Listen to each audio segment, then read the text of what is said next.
청주시 허창원 의원입니다. 본 의원은 우리 충북의 균형 발전에 대해 말씀드리고자 합니다.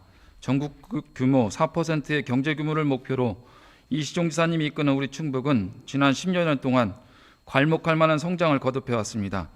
충북의 경제 규모는 2010년 전국 대비 3.04%이던 지표가 2018년 기준으로는 3.63%까지 성장합니다. 이 비율은 0.59% 성장한 것으로 2010년 대비 약 20%의 성장을 한 것입니다. 대부분의 광역단체가 10년 전의 비율을 유지하거나 줄어들었습니다. 눈에 띄게 성장한 광역단체는 경기, 세종, 우리 충북 그리고 제주입니다. 성장 근거를 보면 경기도는 수도권의 특혜를 받고 있고 세종은 도시가 형성되는 과정이고 제주는 특별자치도인 것을 감안하면 우리 충북은 이렇다 할 이유가 없습니다. 수도권과 가깝다는 이유를 들어도 GRDP 비율이 오히려 줄어든 대전과 충남을 봐서도 그 논리는 설득력이 없습니다.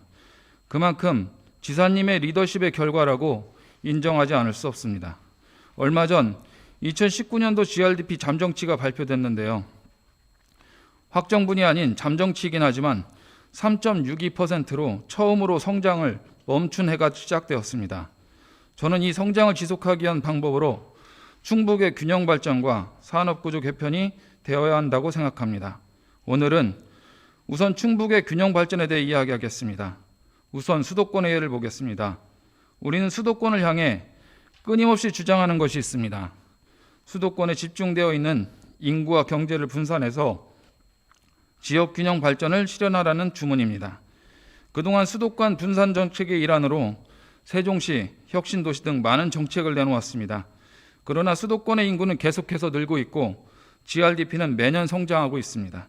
본 의원은 여러 전문가들이 의견을 낸 것처럼 균형 발전을 위해서는 지역의 거점 공간에 일자리, 문화, 그리고 사람들이 즐길 수 있는 콘텐츠를 만들어야 실질적인 지역 균형 발전이 이루어진다고 생각합니다.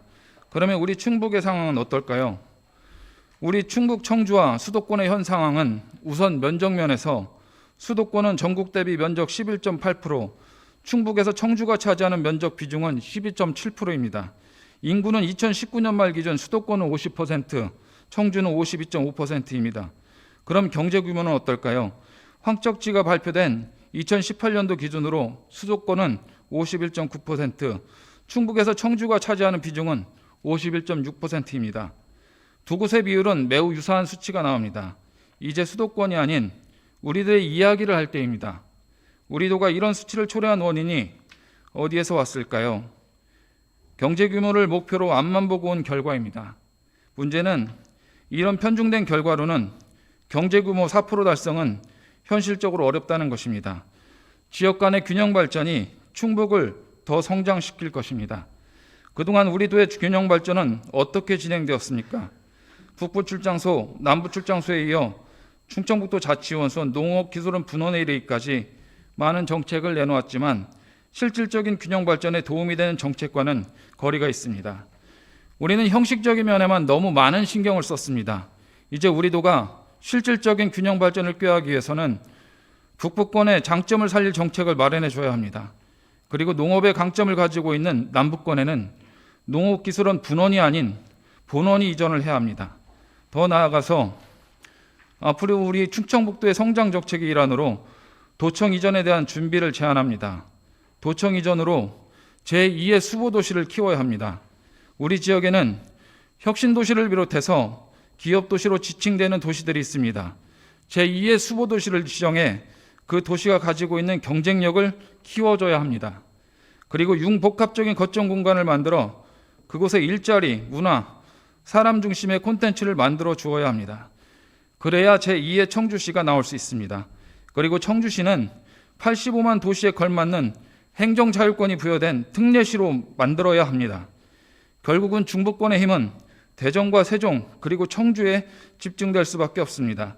이제는 큰 틀에서 청주시가 스스로 성장할 수 있는 자율권을 부여해야 합니다. 균형 발전은 하드웨어보다는 그 지역에 실질적인 도움을 줄 수 있는 정책을 마련해야 합니다. 그렇게 함으로써 지역이 가지고 있는 경쟁력에 힘을 실어주고 균형 발전을 이룰 때 우리가 목표한 경제규모 4%의 성장도 달성할 수 있을 것입니다.